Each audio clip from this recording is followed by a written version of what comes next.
৩২ নম্বরের নিষিদ্ধ অধ্যায় শেখ হাসিনা ও মৃণাল কান্তির সেই পরকীয়া গুঞ্জন ১৯৮১ সালে বাংলাদেশে ফেরার পর থেকেই শেখ হাসিনার ব্যক্তিগত জীবনে ছিল নানা নাটকীয়তায় ঘেরা। অভিযোগ রয়েছে দেশে ফেরার পর স্বামী ড এম এ ওয়াজেদ মিয়ার সাথে তার পারিবারিক দূরত্ব তৈরি হতে শুরু করে।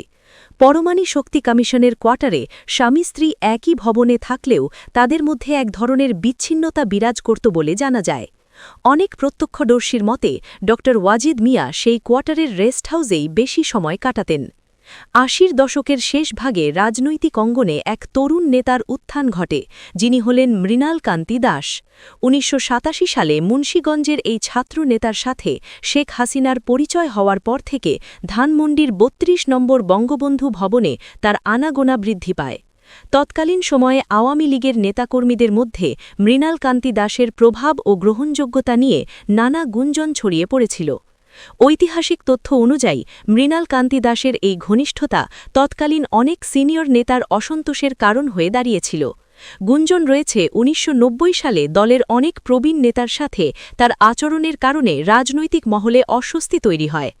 এমনকি ব্যক্তিগত পর্যায়েও তাদের সম্পর্কের টানাপড়ন এবং মান অভিমানের নানা গল্প এখনও রাজনৈতিক ইতিহাসের পাতায় কান পাতলে শোনা যায়।